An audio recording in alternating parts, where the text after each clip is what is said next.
Ok, então vamos começar aí com espaço vetorial, capítulo 4. A gente vai fazer então a primeira definição. Definição de espaço vetorial. Definição, capítulo 4, seção 1, definição 1. Então, o que é um espaço vetorial, né? Bom, o espaço vetorial não é um objeto só. Então, vamos dizer que um conjunto não vazio, ele é um espaço vetorial se você tiver definido duas operações e essas operações satisfizerem um conjunto de regras. Bom, então, como a gente está exigindo que o conjunto satisfaça as regras, as operações satisfaçam as regras, como a gente não está provando, a gente está exigindo que elas funcionem, a gente chama isso de axioma. Então, o axioma é isso, é uma coisa que é uma condição que você exige, tá? Você estabelece, ó, isso tem que funcionar, tá? Então, é isso que é um axioma. Eu vou deixar mais claro aí no desenvolvimento. Então, a gente começa com um conjunto não vazio, e esse conjunto tem duas operações. Uma operação de soma,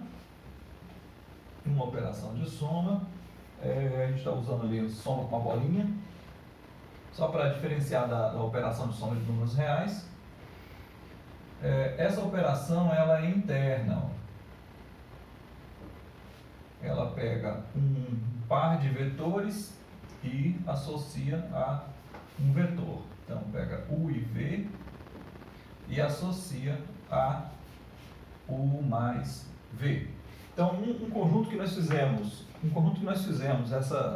montamos essa estrutura, é o conjunto das matrizes, né? O melhor exemplo que a gente tem aí é o conjunto das matrizes. Então, a gente definiu lá a soma de matrizes, que era, pega uma matriz M por N, entradas reais, pega outra matriz M por N, com entradas reais, e gera uma terceira matriz M por N, entradas reais. Então, aqui você pegou a matriz A e B,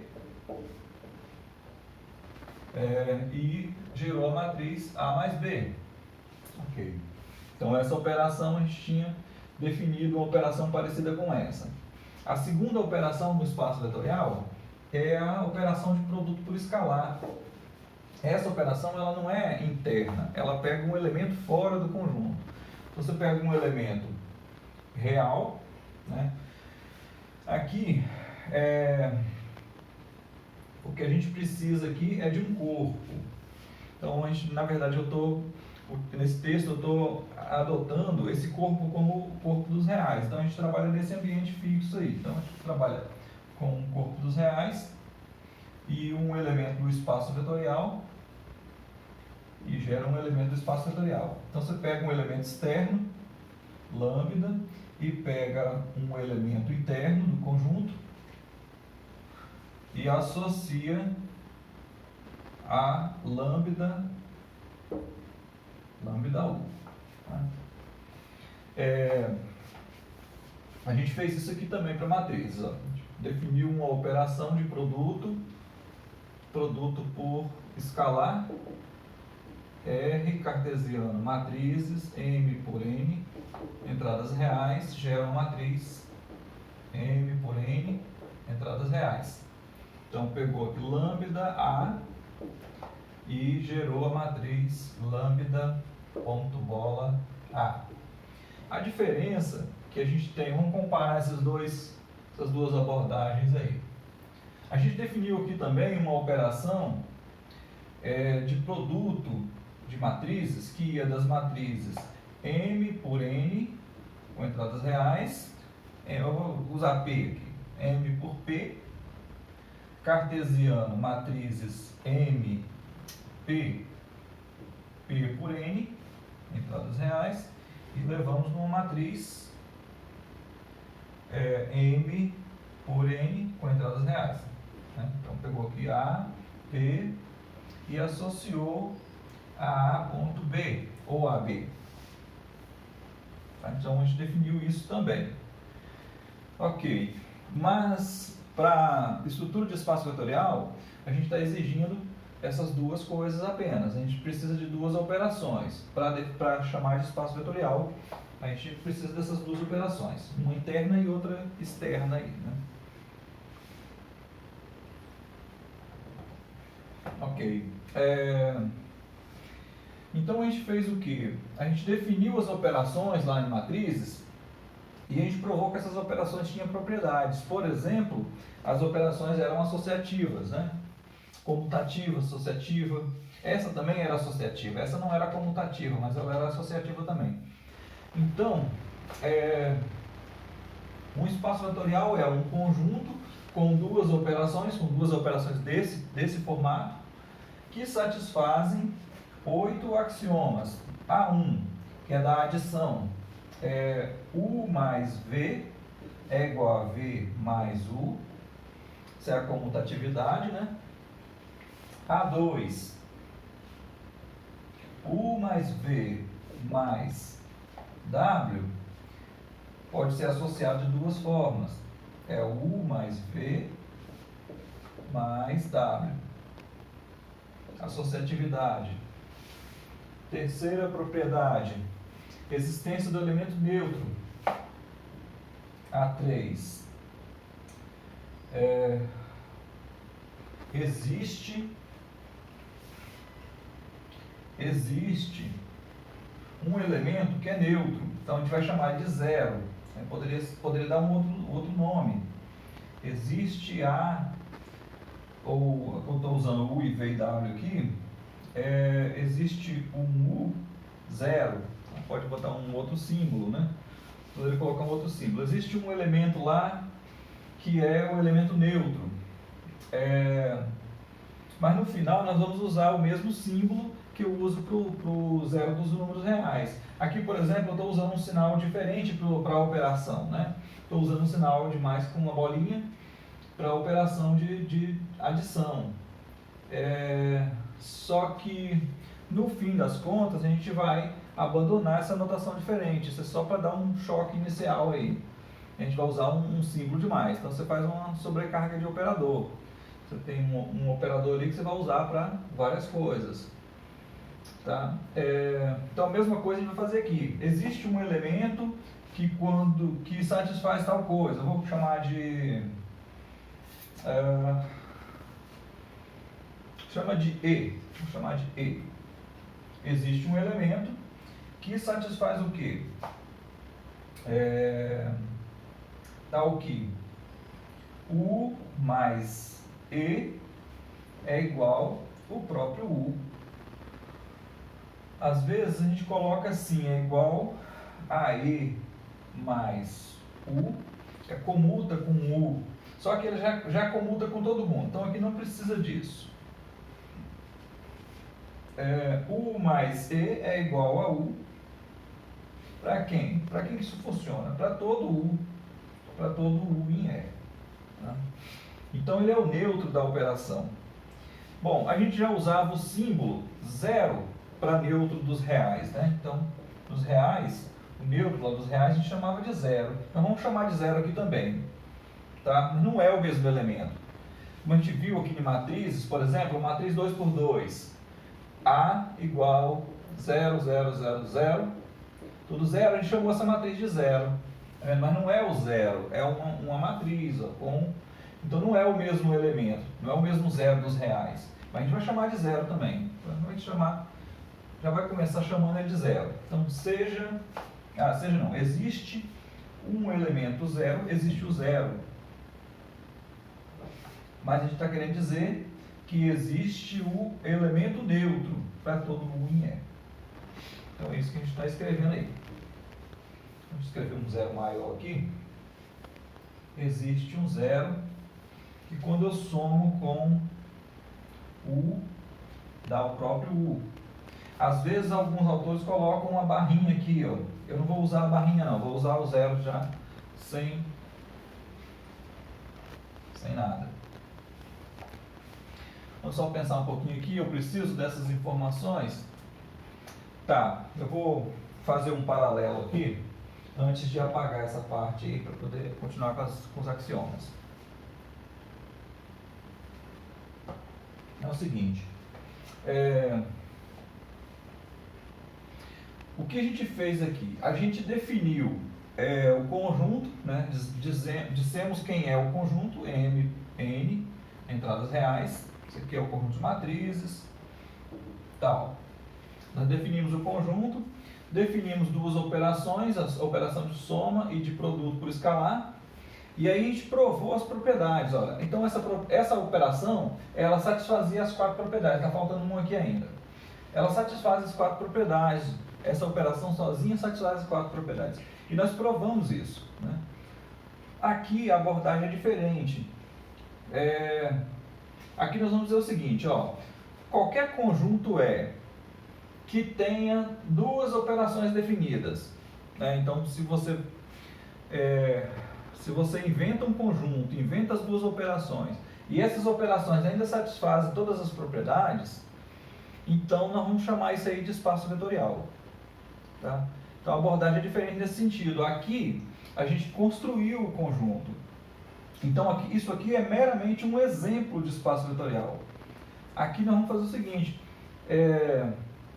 dado um conjunto que tem duas operações e essas operações satisfazem as propriedades, então ele é um espaço vetorial.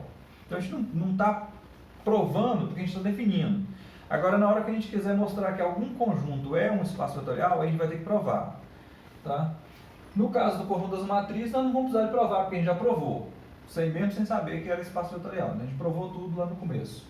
É um capítulo de matrizes. Tá bom? Então, essa é a comparação essencial, porque nós já temos um exemplo de espaço vetorial aqui. Então, eu faço essa comparação. Já tem um exemplo de espaço vetorial. Só que tem uma diferença. Lá nós construímos. Nós não estávamos chamando de espaço vetorial, mas nós construímos e mostramos que é um espaço vetorial. Só não tinha dado esse nome. Então agora a gente vai fazer isso de uma forma geral. Qualquer conjunto que tenha duas operações satisfazendo as propriedades é um espaço vetorial. Tá? Então eu vou apagar aqui e continuar listando as propriedades. Na verdade eu vou fazer o seguinte, eu vou reescrever aquelas propriedades aqui, colocar isso tudo numa posição só. A1, U mais V é igual a V mais U. Bom, aqui tem um detalhe, é que isso não funciona só para um par de vetores, isso funciona para qualquer vetor. Então, para todo U e V no espaço vetorial, considerado aí, isso é a comutatividade. A2, U mais V mais W é igual a U mais V mais W. Então você pode associar os dois últimos ou pode associar os dois primeiros, é a mesma coisa. Isso funciona para todo U, V e W em E. A3, existe um elemento que a gente vai chamar de zero, aonde ele está, não disse aqui, mas aqui eu vou dizer, no espaço, tal que U mais 0 é igual a U, para quem? Para todo U em E. E a quarta propriedade existe, na verdade a gente começa com um para todo. Para todo U em E, para todo U em E, existe um vetor que a gente vai chamar de menos U, também em E, tal que menos U somado com U é o elemento neutro. Então aqui tem uma ordem necessária, né? Essa propriedade tem que vir antes dessa. Porque para definir o elemento inverso, o inverso aditivo, eu vou precisar do U neutro, né? Então, somando menos U com U dá zero. A gente enfatizou bastante isso lá no passado. O menos U, aqui nós não temos um sinal de menos como uma operação. Tá? Vamos pensar um pouquinho nisso aqui.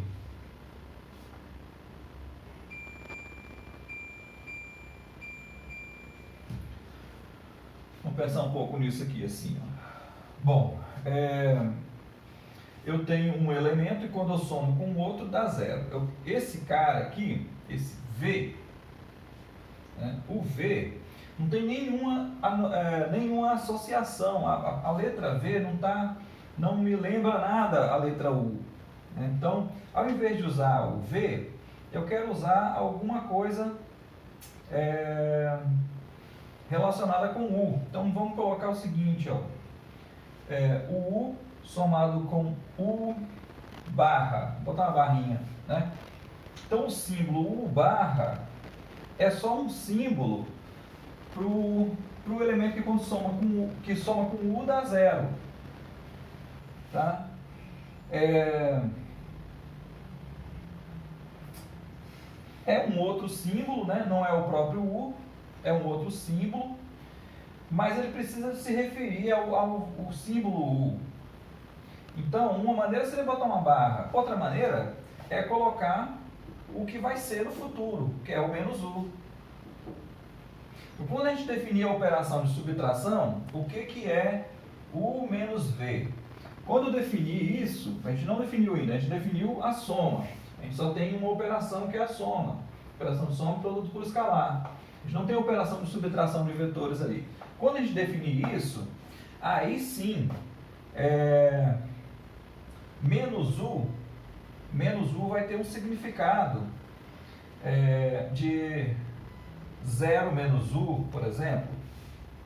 Tá? Mas a princípio, menos U é só um símbolo. Então eu faço questão de colocar entre parênteses, faço questão de colocar menos U entre parênteses, então tudo isso aqui é um símbolo só. E aí o que esse símbolo tem? Ele lembra do U, né? Ele tem alguma relação com o U, ele tem uma relação com a subtração, e é um símbolo carregado, tem um parêntese, né? Você não precisava do parêntese aí, mas se a barra estivesse em cima, aí não precisava do parêntese. O parêntese aí seria desnecessário. Então, U mais U barra é igual a zero. Só que aí, eu estaria inventando outra característica, né? Um outro símbolo. Essa não é a ideia. A ideia é que eu já uso o símbolo que a gente vai usar futuramente. Mas é bom a gente separar essas coisas. Uma coisa é a operação de subtração, U menos V. E outra coisa é o menos V. O que é o menos V? Tá? O menos V é o cara que quando eu somo com V, dá o elemento neutro. Isso é que é menos V. Então, para cada elemento, existe um que quando soma dá zero. Então, essa operação tem que ter isso, senão não é um espaço vetorial. Quer dizer, você pode definir uma operação de soma que não tenha isso. Mas aí, você não pode chamar esse conjunto de espaço vetorial. Tá? Então, deixa eu finalizar escrevendo a lista de propriedades. Né? Depois a gente volta aí, se for o caso.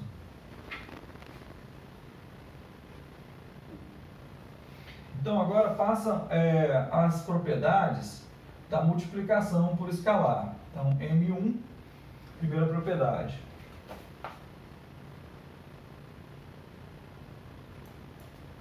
Então, aí é a associatividade. Então, alfa, beta, U. Então, aqui é o seguinte, eu estou multiplicando dois números. Então, essa multiplicação é uma multiplicação com um pontinho só. Eu estou multiplicando alfa e beta, que são dois números.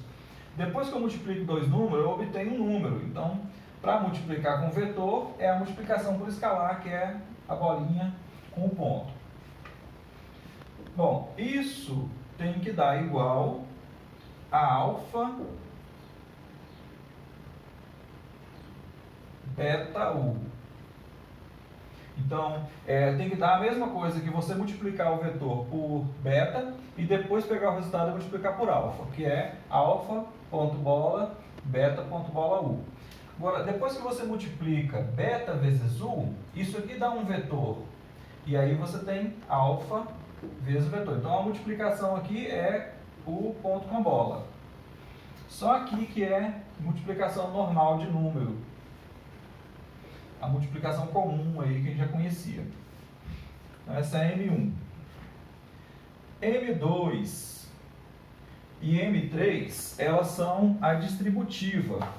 Mas eu fiz questão de separar porque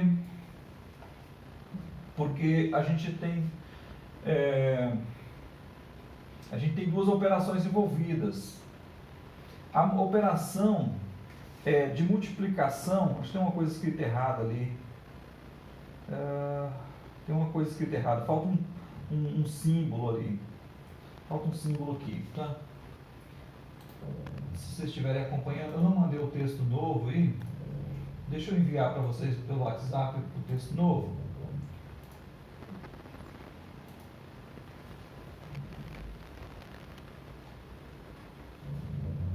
Ok.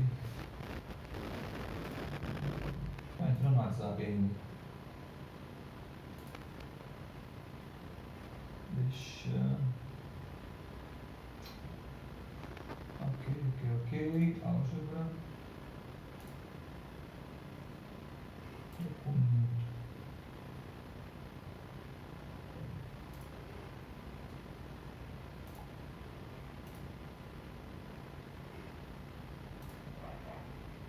Tem umas pequenas modificações aí, mas tem um errinho ali na M3. A M3,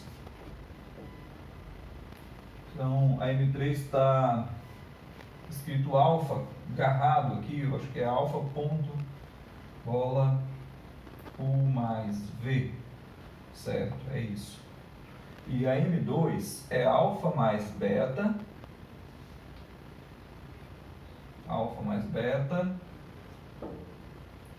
U. Então aí você tem duas distributivas.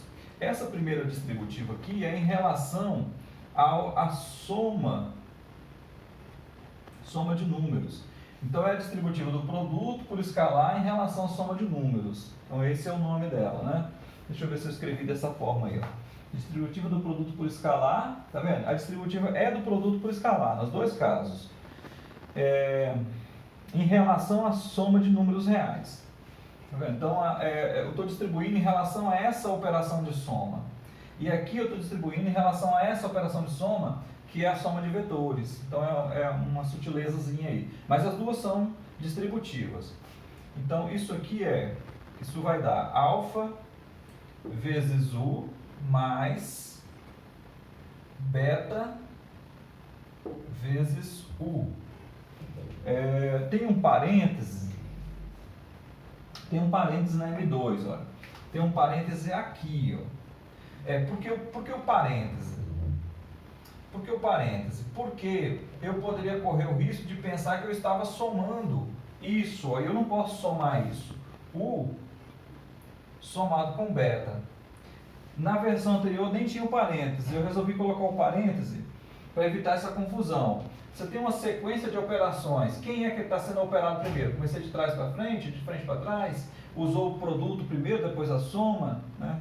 Qual é a regra? Então, eu resolvi colocar o parênteses. Então, vamos colocar um parênteses aqui para evitar de vez essa confusão. Ok. A gente está num mundo novo aí e tudo tem que ser questionado. Bom, agora, aqui, mesmo esquema. Alfa ponto bola U, parêntese, mais alfa ponto bola V, parêntese também. Aqui não vou ter espaço para escrever para todo, você vai escrever isso depois, separado. E, finalmente, M4, que é 1 vezes U, só que a nossa operação é a operação de produto por escalar. 1 ponto vezes U é igual ao próprio U. Isso aqui funciona para todo U em E. Pronto, fim. Deixa eu ver aqui, eu não vou conseguir escrever, mas aqui seria para todo alfa, beta, reais, e para todo U em E. Aqui mesma situação, as duas. E aqui alfa, beta e U. Nessas duas primeiras você tem essa mesma coisa. Na terceira, para todo alfa real e para todo U e V no espaço. Então, escrevi, ficou meio colhido ali. No texto está tudo certinho lá. Ok. Bom, então,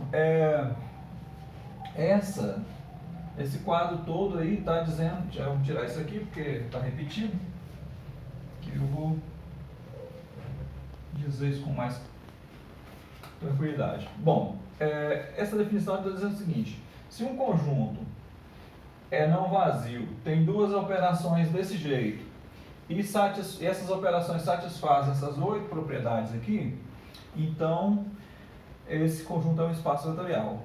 Essa é a definição, né? Ok.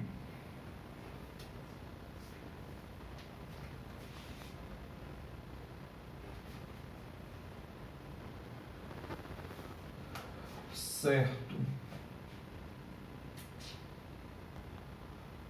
Então, o que é um espaço vetorial? É um conjunto, né?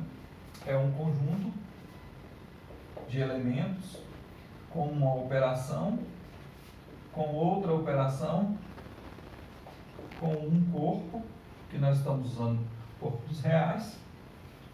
Futuramente eu pretendo usar um corpo geral, porque isso não faz muita diferença, né? Os resultados são praticamente os mesmos. Então isso é um espaço vetorial.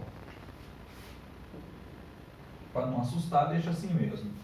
Então, um espaço vetorial é um conjunto com duas operações e satisfazendo as propriedades da adição e as propriedades da multiplicação. Tá? Então isso é que é um espaço vetorial. Um conjunto de coisas. Então vamos fazer assim, ó. Normalmente o pessoal escreve só isso. Isso é que é um espaço vetorial, mas ainda tem que satisfazer as propriedades. Vamos escrever assim: A1, A2, A3, A4, M1. Tem que caber aqui.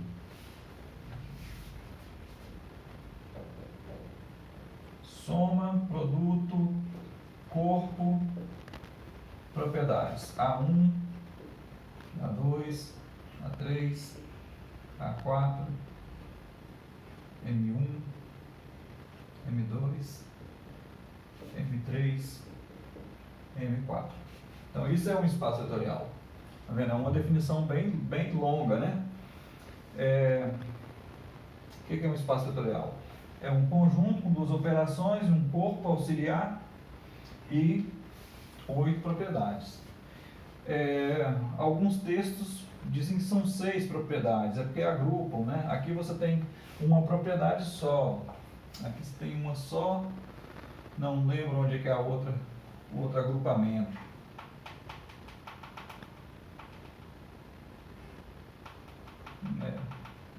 Não lembro. Então, mas aí ficam 5, né? Fica sobrando um aí ainda, ficam 7 propriedades. Pergunta?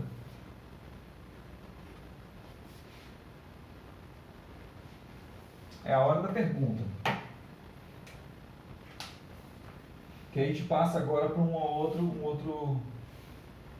outra ideia agora, né? Alguém tem pergunta? Entendeu? Não entendeu? Estão satisfeitos? Estão felizes?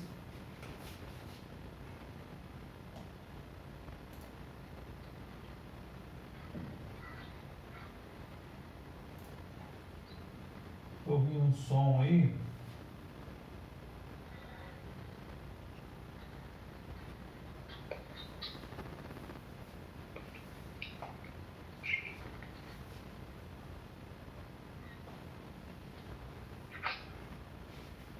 colega está tentando falar aí ou é só que está entrando?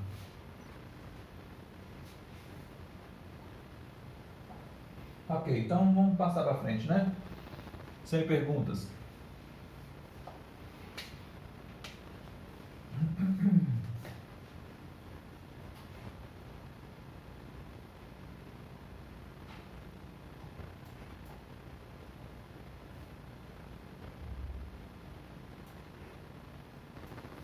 Bom, então agora eu vou passar para exemplos de espaço vetorial. Eu vou pular os 3 primeiros aí e vou fazer o exemplo 4, começar com o exemplo 4. Eu vou falar de alguns exemplos, mas alguns até superficialmente. Bom, o exemplo 4 é aquele que a gente estava colocando ali, né? Exemplo, capítulo 4, seção 1, exemplo, quarto exemplo. Esse exemplo é o conjunto das matrizes. Matrizes M por N com entradas reais. Eu não vou passar disso não, porque a gente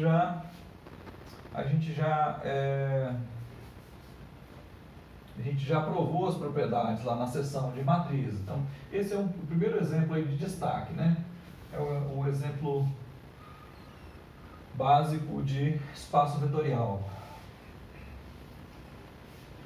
Antes aí tem o exemplo, o primeiro exemplo, na verdade, é o próprio conjunto dos reais, né?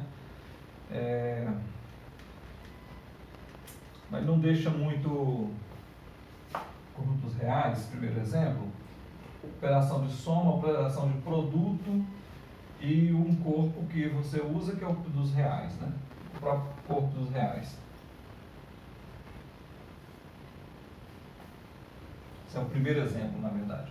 Bom, mas o primeiro exemplo que tem a estrutura que a gente está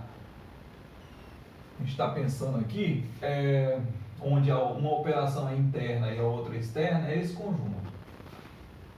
No conjunto dos números reais você pega a própria operação interna como operação externa, já que o corpo dos escalares é o próprio conjunto dos reais. Se você pensar nesse conjunto como dos reais, então essa operação vai ser interna.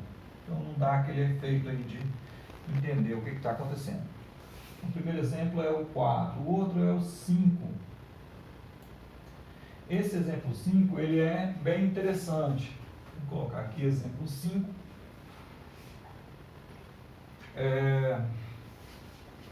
Há quem diz que isso aí é o suficiente para a gente trabalhar.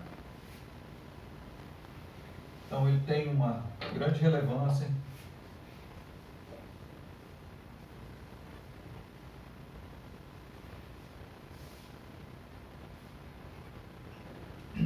Bom, quem é então o conjunto Rn? Bom, Rn é uma lista de elementos. Vamos começar com o mais simples, que é o R2. R2 é uma lista de pares.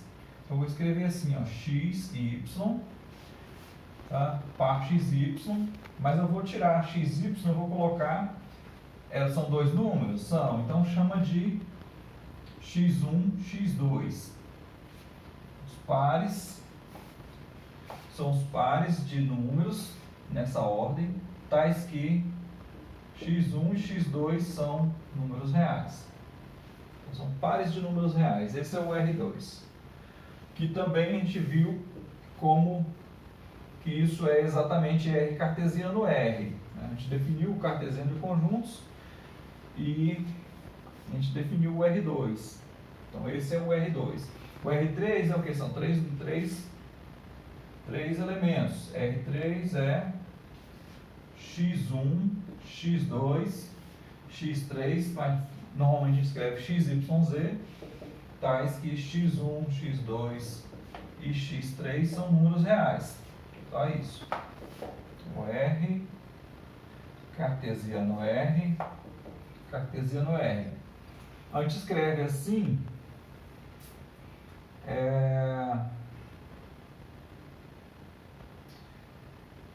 mas a gente poderia, o cartesiano de 3 conjuntos,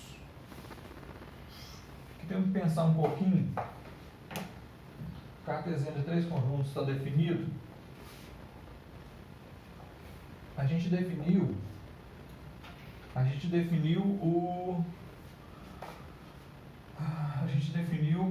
R cartesiano R, a gente definiu A cartesiano B, né? A gente não definiu o que é A cartesiano B cartesiano C.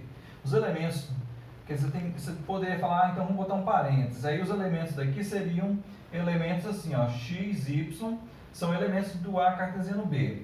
Se eu fizer o cartesiano com C, vai ficar um terceiro elemento mais um outro parêntese.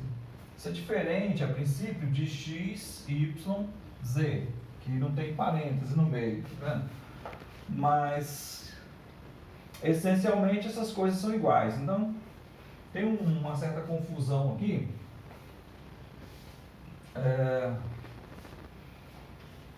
Mas esse conjunto é o R cartesiano R, que a gente agrupa tudo, chama de R3. Então, a mesma coisa vai acontecer lá, né? O que é aquele conjunto, né? Ok.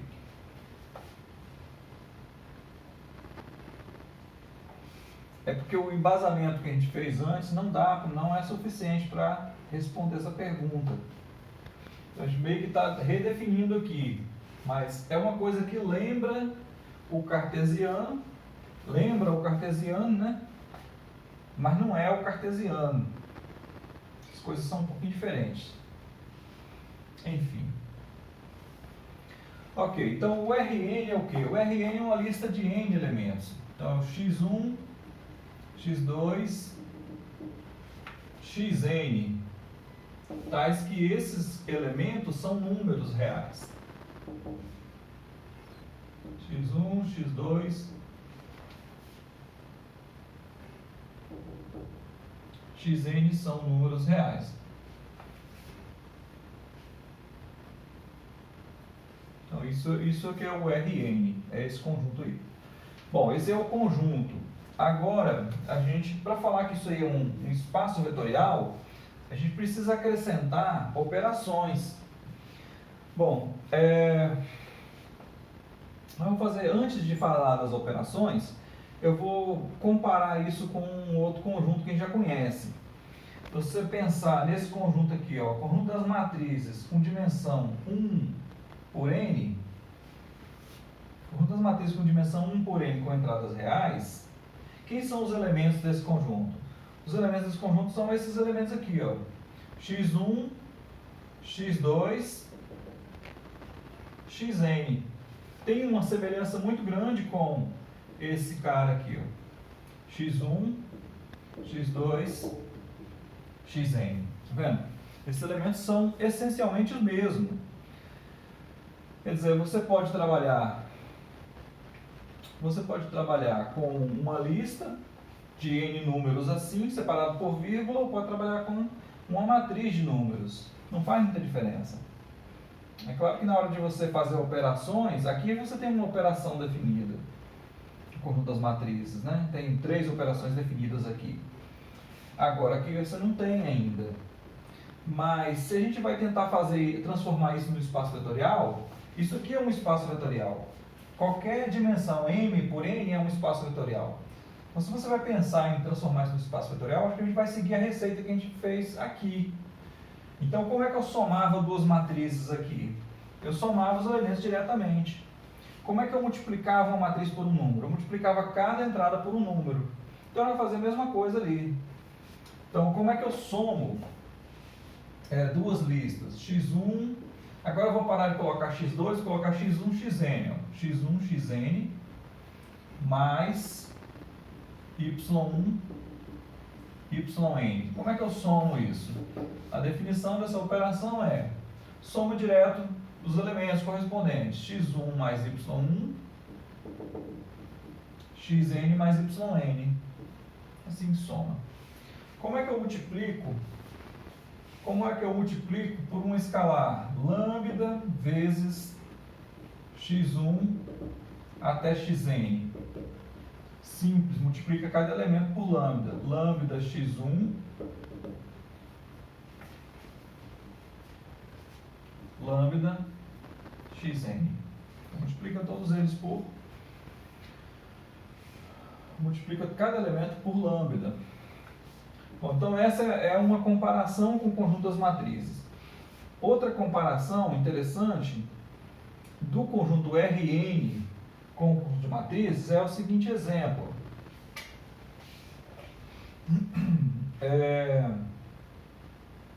Pega uma matriz A 2 por 2. Eu vou chamar aqui ó, de X, vou chamar de ABC por enquanto.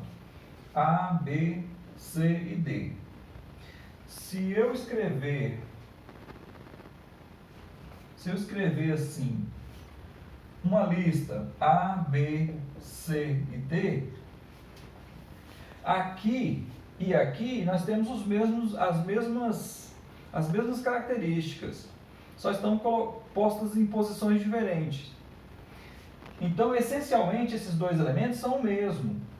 Então, a gente diz que o R4 e o conjunto das matrizes 2 por 2, vou escrever explicitamente aqui 2 por 2, com entradas reais, eles são essencialmente o mesmo conjunto.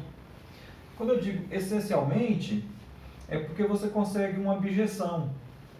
Você consegue uma função, então você tem uma função f de R4 no conjunto das matrizes 2 por 2 com entradas reais.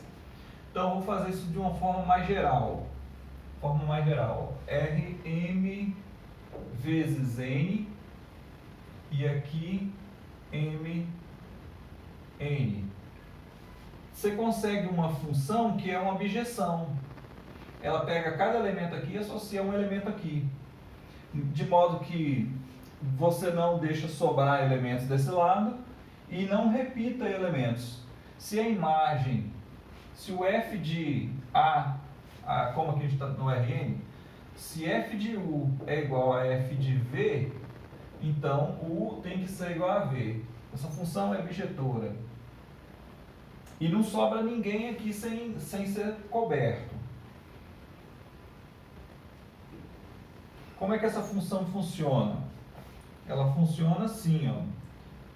Esse conjunto, esse elemento é a imagem desse elemento. Vou botar um parêntese a mais aqui, desnecessário, vou colocar só para explicitar. Então, esse cara é a imagem desse. Se você pegar uma matriz, dado uma matriz aqui, pegar os elementos da matriz e listar numa lista, você obtém a pré-imagem. Então, ela é sobrejetora. Esses conjuntos estão em bijeção. Então, eles são essencialmente a mesma coisa. Então, ao invés de você trabalhar com o conjunto das matrizes de M por N, você pode trabalhar com um espaço Rm, N, M vezes N. Vou botar um pontinho, M vezes N. Tá? Então, esse conjunto acaba resolvendo mais problemas,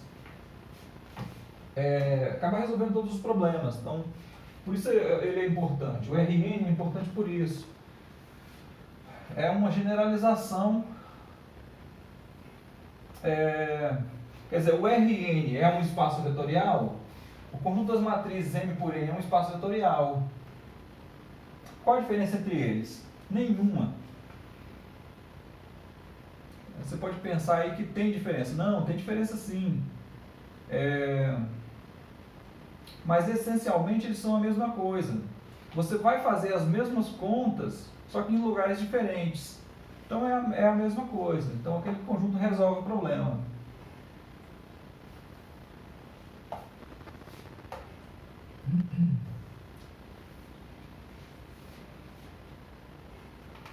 Ok. Então vamos seguir aí. Próximo exemplo, polinômios. É o exemplo 7.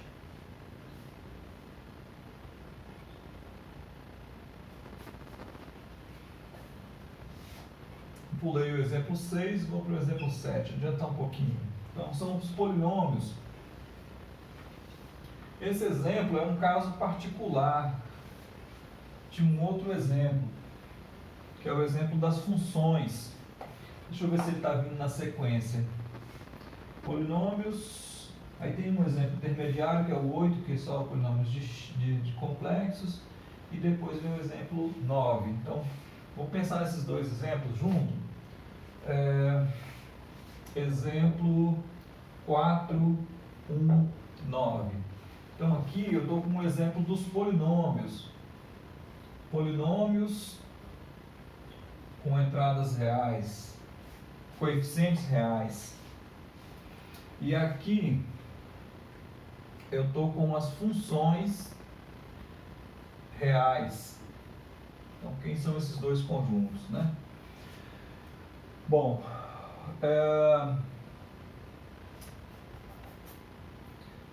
polinômios. Então, o que é um polinômio? Um polinômio, aqui eu tenho um n, esqueci de colocar um n aqui. Polinômio de grau n.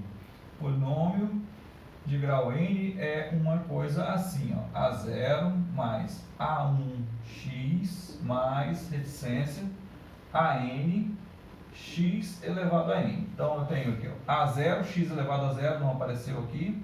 A1, x elevado a 1 é só x. A2, vamos escrever aqui explicitamente. Escrever mais um termo aqui. A2, x2, então você tem o índice e o expoente são iguais. Mais reticências, mais AN, xn. Então, você pode escrever desse jeito. Para encurtar, escreve só assim, ó.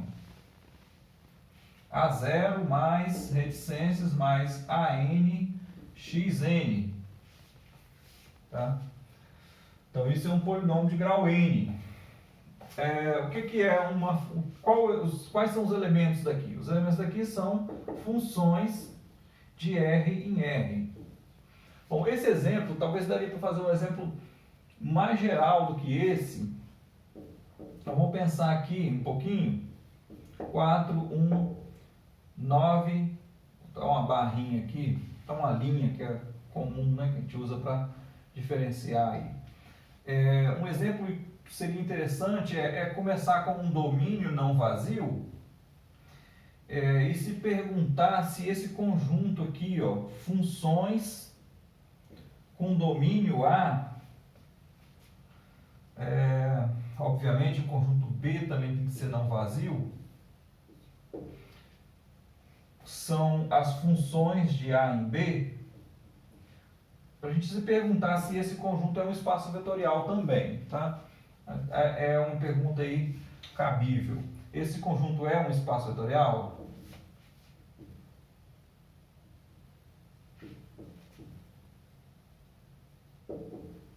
Ok. É uma pergunta. Isso é um espaço vetorial? Aqui sim, aqui é um espaço vetorial. Então isso aqui é um espaço vetorial. Tá vendo? Esse conjunto é o quê? Esse conjunto é um conjunto de funções reais. Ó. É um conjunto de funções de R em R que faz o quê?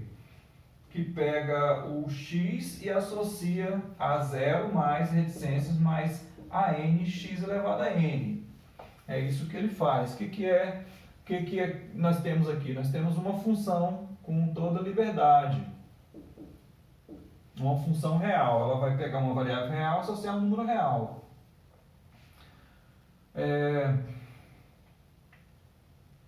Aqui nós temos uma restrição. A função ela tem que ser polinomial. Né? Um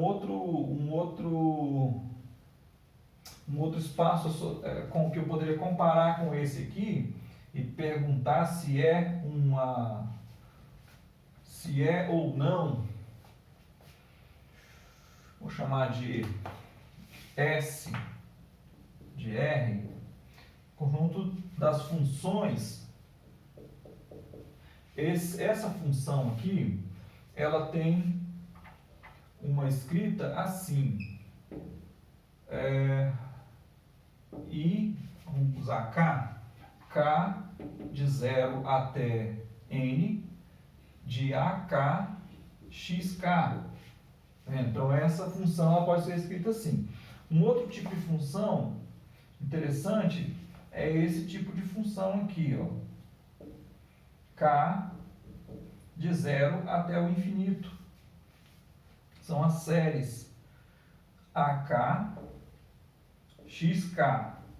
O problema é que se você pega uma expressão em que esses caras aqui, esses coeficientes são grandes, essa soma ela diverge, ela vai para o infinito. Você está somando até o infinito, mas se essas parcelas forem diminuindo, essa expressão ela converge para um número. E aí então, se ela convergir para todo x, para um número, então você tem uma função. Então, por um lado, você pensa, quando é que uma série é uma função? Uma série infinita, né? Uma soma infinita, que a gente chama de série. Quando é que uma série é uma função? Esse é um conteúdo de cálculo que vocês devem ver no cálculo 2. Se eu não me engano, está no cálculo 2, na grade da UFPJM. Né? Então, a soma de 0 até o infinito, isso vai dar um número. Uma pergunta é, quando é que isso vai dar um número? E outra pergunta é, quando é que uma função pode ser escrita assim? Então, tem muitas funções que podem ser escritas assim. Essa classe de função que pode ser escrita dessa forma, ela é chamada de analítica. Então, você tem aqui o conjunto de funções polinomiais, né? O geral, você começa por aqui. Ó. Esse seria o exemplo mais geral. Eu não pensei direito se isso aqui é um espaço vetorial, se essas condições aqui são suficientes para concluir que isso é um espaço vetorial. Não pensei direito nisso. Mas o mais geral que daria para formular é isso. Ó, conjunto de funções, espaço vetorial. Conjunto de funções reais, restringir um pouquinho. O domínio o domínio são os reais. Depois, restringe um pouco mais. Ó, funções analíticas, funções reais analíticas. Depois restringe mais ainda funções polinomiais. Tem um grau que acaba aqui no n. Então você tem 4 exemplos aí relacionados. Esse aqui eu nem coloquei como exemplo aí no texto. Agora esse exemplo de função aqui, eu gosto muito dele. Funções analíticas, eu gosto muito desse exemplo de funções e ele tem bastante aplicação. Mas eu não quero nem por aí não. Eu quero colocar assim, uma graduação de engenharia, ela acaba vendo aplicações desse tipo de função, né? Funções analíticas. Talvez lá a gente não chama de funções analíticas, mas chama de séries. Quando você vai resolver uma equação diferencial, então, vamos pensar um pouquinho aí.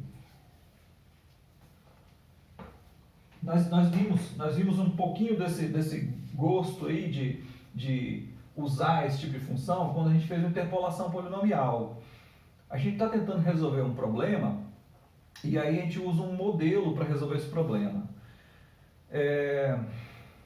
E o modelo que eu usei foi um modelo polinomial. Então a gente usou um modelo polinomial e conseguiu resolver um problema. Que era escrever a expressão para essa soma aqui, ó, K de 0 até N de K. E aí a gente conseguiu N vezes N mais 1 sobre 2. A gente conseguiu resolver esse problema. A gente achou uma expressão para uma questão. E a solução era uma função. Isso aqui era uma função de N.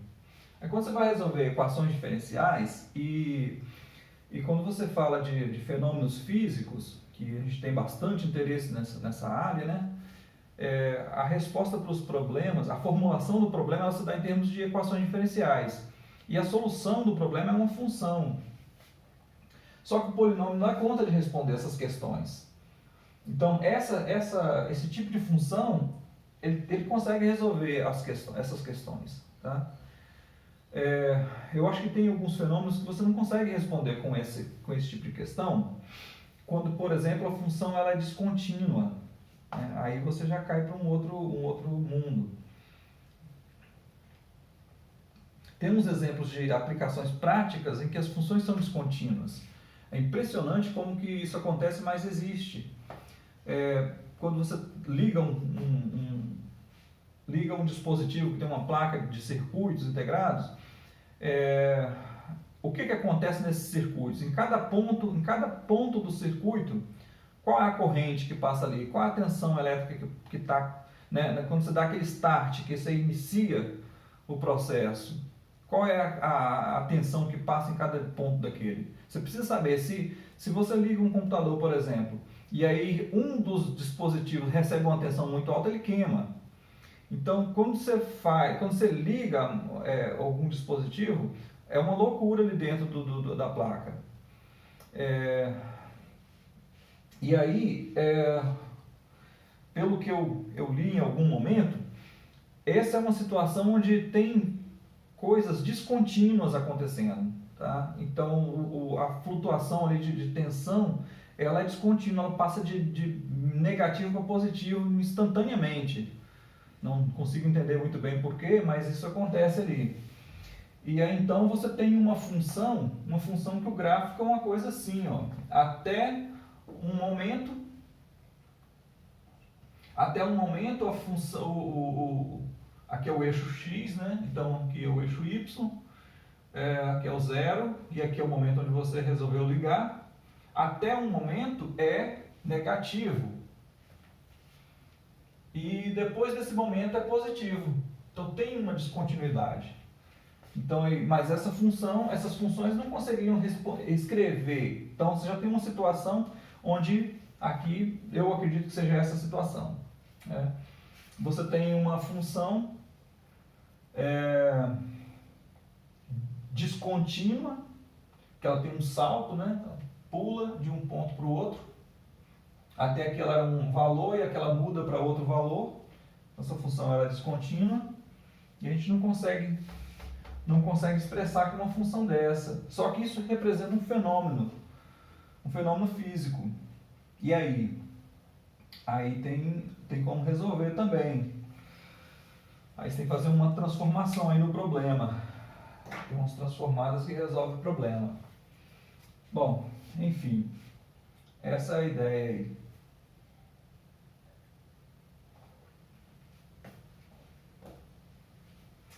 Bom, então passamos aí por isso, né? Vamos ver se eu vou detalhar um pouco mais esses exemplos.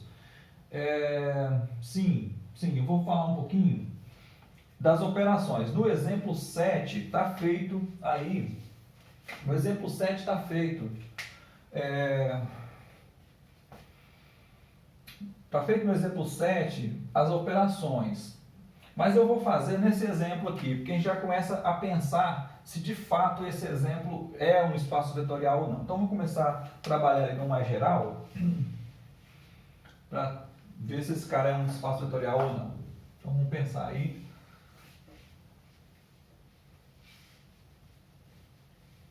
Se não for, a gente dá um passo para trás. Mas ali serve para a gente definir as operações.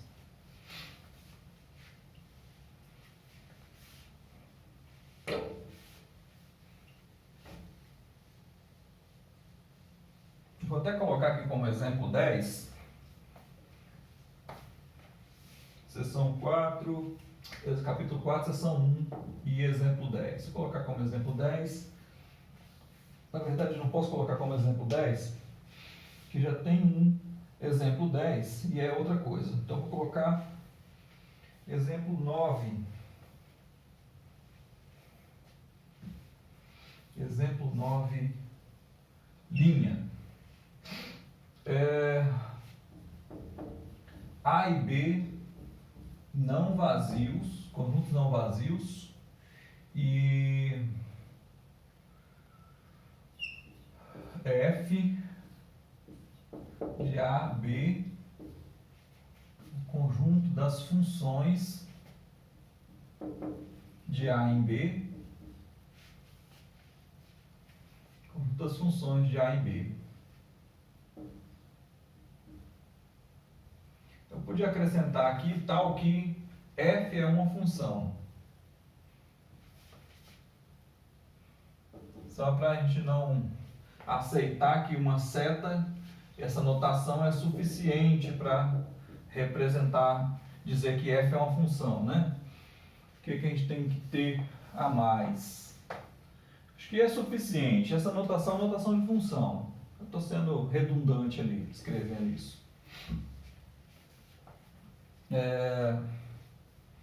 Ok, então esse conjunto das funções de A e B é um conjunto, tá? Só definir o conjunto. Agora eu vou definir as operações, que é o primeiro passo para tentar mostrar que esse conjunto é um espaço vetorial. Então eu vou definir as operações. Eu quero fazer isso de uma forma bem geral, né? Mesmo que esse conjunto não seja um espaço vetorial, as operações de funções elas são definidas de uma maneira bem natural, tá? Mas é um pouco difícil de entender. Primeiro que o objeto função já é menos palpável do que uma matriz, por exemplo, né? Mas é uma coisa simples, a maneira de definir é simples, tá?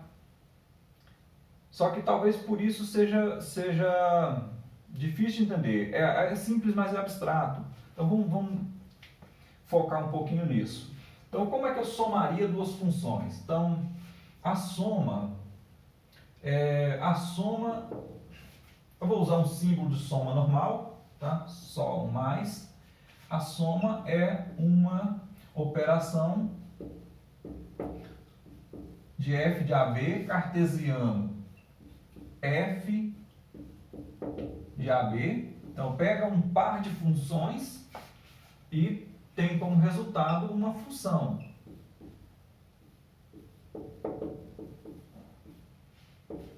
Então vamos pegar aqui f e g. Pegar não, porque é abstrato, né? Vamos considerar duas funções, f e g. E eu quero associar isso a uma função f mais g, uma terceira função, tá vendo? Só vou escrever assim temporariamente. Eu quero associar essa a uma terceira função. E aí, então, como é que a gente faz isso? Então, eu preciso dizer como é que isso é feito. Como é que eu vou definir? Como é que eu vou calcular? Como é que eu vou definir isso? Como é que eu vou dizer quem é essa função? Eu vou dizer quem é essa função? Para que eu saiba quem é essa função, eu preciso da regra. Então, a regra é o quê? Qual é a regra? F mais G, eu preciso saber o que dá F mais G calculado em X. E aí a gente vai definir da forma mais natural possível, que é F de X mais G de X. Só que temos que pensar o seguinte, ó, eu estou somando os símbolos F mais G, eu estou somando as funções. O que é a função F mais G? É uma função de A em B, tá vendo? Aqui está me dizendo que isso pertence às funções de A em B. Então, quando eu escrevo assim, ó, essa operação pega um par de funções, a gente sabe o domínio certinho aqui, e leva aqui, está me dizendo que esse cara pertence a esse conjunto. Ou seja, F mais G é uma função de A em B, que pega um x e associa a f mais g de x. Ok? Eu pego um x e associo f mais g de x. E como é que ela faz isso? Então faz isso da maneira mais natural. Então a gente define assim, ó, f mais g de x é f de x mais g de x. F mais g de x é f de x mais g de x. Assim que a gente define. Tá? A forma mais natural possível. Bom, e a multiplicação? A multiplicação por escalar considera um número real e uma função de A em B e resulta numa função de A em B e lambda f é associada a lambda f, tem um pontinho, ou você coloca o pontinho ou não coloca nada.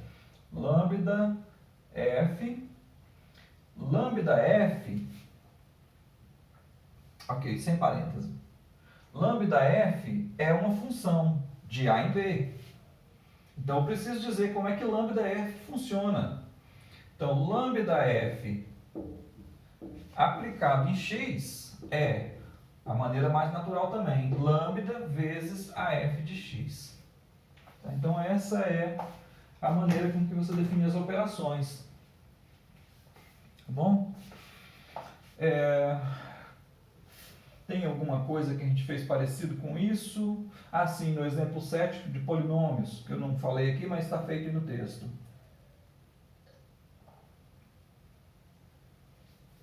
Por que fazer com polinômios se a gente pode fazer com uma função qualquer, né? Essa é a ideia. Não interessa qual tipo de função, ela sempre será somada dessa maneira e sempre será multiplicada por um número dessa maneira. Tá? Então isso é o mais geral possível. Ok. A gente não está dizendo em termos de funções, isso é o mais geral possível, de fato. A gente não está dizendo quem são esses conjuntos aqui. Depois, por mais criativo que você seja, você vai acabar fazendo um exemplo dentro desse contexto aí. Ok. Aí você tem agora condições de começar a pensar se esse conjunto é de fato ou não um espaço vetorial. Então eu vou tentar provar uma propriedade. Tá bom? Vou provar uma propriedade aqui. Tudo indica que sim. Não vou querer ir muito longe não. Dessa vez, até aqui tá bom. Depois eu digito essa parte aí. Ok. Quem for curioso, continua fazendo as contas. Então eu vou tentar provar que vale a comutatividade. Em algum momento eu já fiz essas contas aí nos semestres anteriores, para algum caso mais particular de função, para função real. Acho que eu fiz isso aí para função real. Então, a gente quer provar que f mais g é igual a g mais f. Tá vendo? Essa expressão limpa. Tá? A gente quer provar que essas duas coisas são iguais. Só que o f mais g e o g mais f são simplesmente duas funções. É como se eu estivesse tentando mostrar que f é igual a g. Ó. Mas eu estou com o mesmo símbolo ali. Deixa eu falar g, h e i. Ou então vamos colocar h é igual a t. Estou querendo provar que duas funções são iguais. Quando é que duas funções são iguais? Então a gente volta de novo no conceito de função. O que é uma função? Função é domínio contra domínio e uma regra. Então, elas têm que ter mesmo domínio, mesmo contradomínio e a mesma regra. É isso que a gente tem que provar para aquelas duas funções. Então, se você voltar aí na definição de f mais g e de g mais f, você vai começar com duas funções no mesmo lugar para somar. Né? Para a soma de funções, a gente pegou um par de funções aqui. Ó. Então, elas têm o mesmo domínio e o mesmo contradomínio. Cada uma delas, a f e a g tem um domínio A e contradomínio B. A f tem um domínio A e contradomínio B. A g tem domínio A e contradomínio B. E f mais g tem qual domínio e qual contradomínio? A gente falou o seguinte, ó, estamos pegando um par de funções aqui e estamos associando uma função aqui. Então, essa função pertence às funções com domínio A e contradomínio B. Ou seja, f mais g tem domínio A e contradomínio B. E g mais f, a mesma coisa, pelo mesmo motivo. Elas foram definidas, a soma foi definida como pega um par de funções do mesmo ambiente e leva numa terceira função no mesmo ambiente. É uma operação interna. Então, ela vai pegar essas duas funções pertencem a esse conjunto. Ou seja, então as duas primeiras perguntas foram eliminadas. O domínio é A e o contradomínio é B. Então elas têm o mesmo domínio e o mesmo contradomínio. Pela definição de soma. Você podia falar assim, mas e se G não tiver o mesmo domínio de A? Então elas não estão aqui. Elas têm que começar aqui. Então elas têm o mesmo domínio e contradomínio. Isso faz com que eu consiga somar. E aí a definição de soma faz com que elas estejam aqui no mesmo espaço. Então elas têm o mesmo domínio e o mesmo contradomínio. Então essa questão acabou. Aí agora eu preciso mostrar que a regra é a mesma. Então para mostrar que essas duas funções têm a mesma regra, para concluir que elas são de fato iguais, aí eu faço as continhas. Então eu quero saber o que é f mais g de x. E quero saber se isso é igual a g mais f de x. Bom, aí é que tá. Quando é que, essa que é a parte legal. Essa que é a parte legal.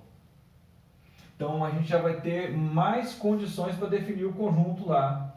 Eu não preciso apenas dessa condição, tá vendo? Eu não preciso apenas dessa condição. Então vamos acabar tendo que exigir mais coisas desses conjuntos para que esse conjunto seja um espaço vetorial. Mas o que acontece? Até aqui, até tentar provar que as funções são iguais, até tentar provar uma das propriedades, tudo aquilo estava bem definido. Então eu posso fazer essa operação, essas operações de soma de produto por escalar, eu posso fazer para a função geral. Então aquelas condições que eu tinha colocado, os conjuntos são diferentes de vazios, são suficientes para definir as funções e para definir as operações.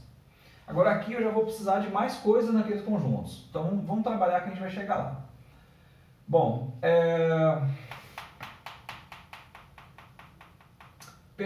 Perdão.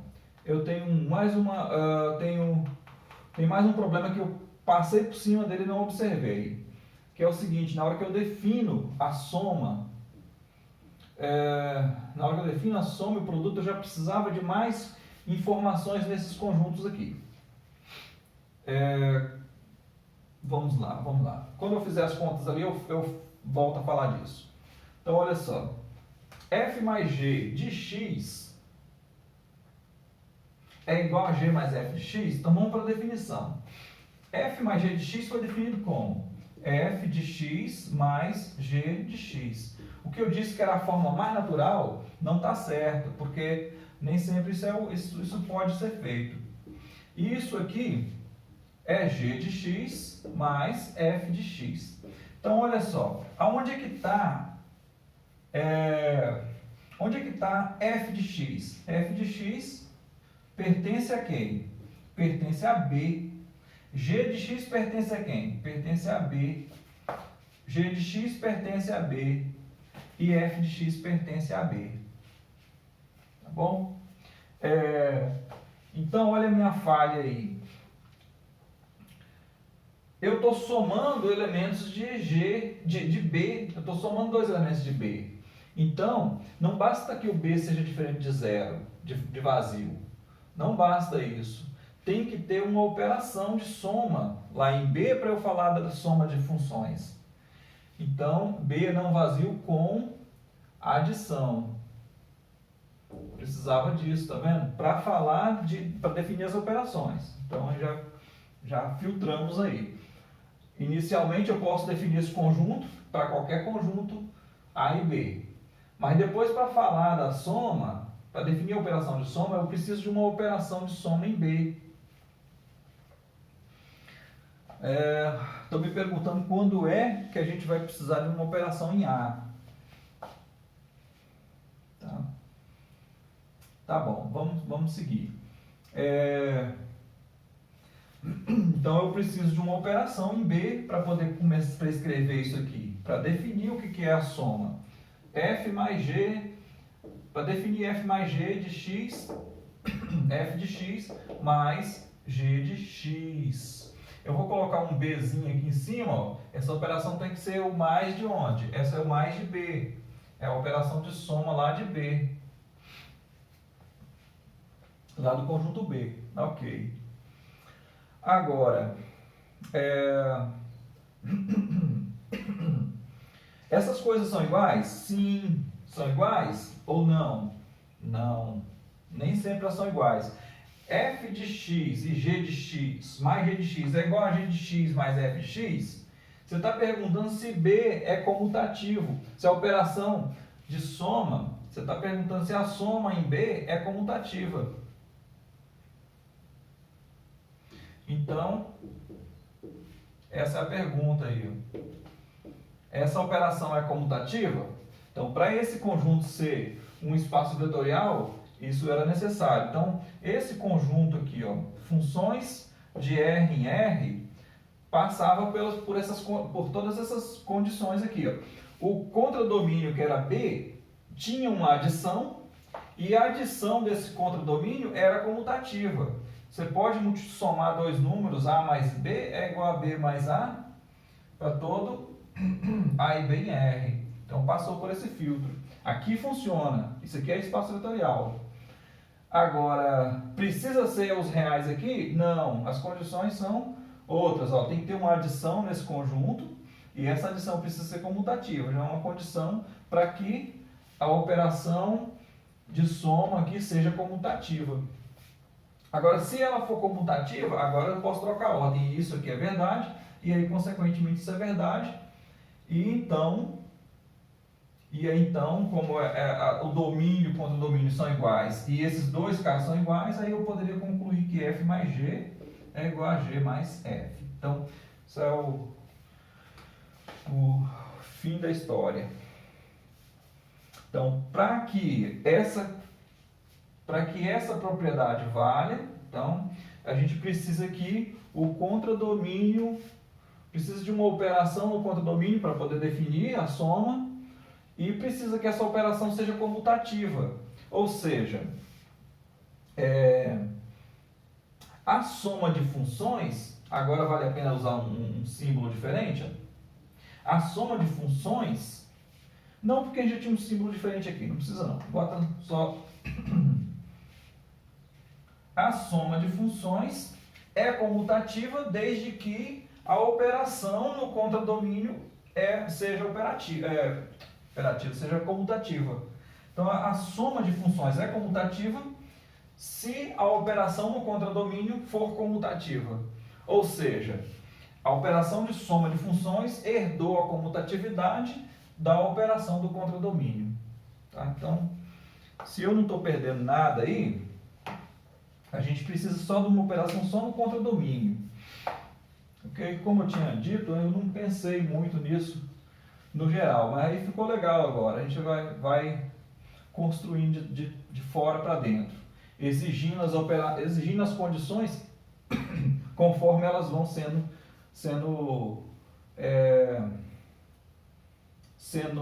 requisitadas, né? Chegou aqui, eu preciso daquela condição. É um pouco assim que a coisa é feita, né? Ninguém inventa uma coisa do nada, inventa porque tem uma necessidade, que isso aparece naturalmente. Então tá bom, esse é um exemplo muito bom aí de espaço vetorial. Quando você chegar em EDO de novo, EDO não, aqui chamado de EDI, equações diferenciais e integrais, quando você chegar lá, você vai trabalhar com espaço de funções. Eu já falei isso uma vez, vou falar mais uma vez. Então aqui você está com um espaço de funções. Quão genérico é esse espaço, aí vai depender do que você precisa fazer, né? Se você está trabalhando num conjunto dos reais, aí vai ser só o conjunto dos reais. Se você precisa de um espaço um pouco mais amplo, aí você vai para um conjunto mais amplo. Mas aí as coisas começam a falhar, né? Você está nos reais, vale tudo. Aí você começa a ampliar esse espaço, aí as coisas começam a falhar, né? Mas é isso aí. Deixa eu ver. Exemplo de funções. Ok. Então a gente fecha um pouco as ideias aqui de espaços para a gente passar para as propriedades. Com esse próximo exemplo aí. Como eu gastei um pouco de tempo, aqui estou repensando.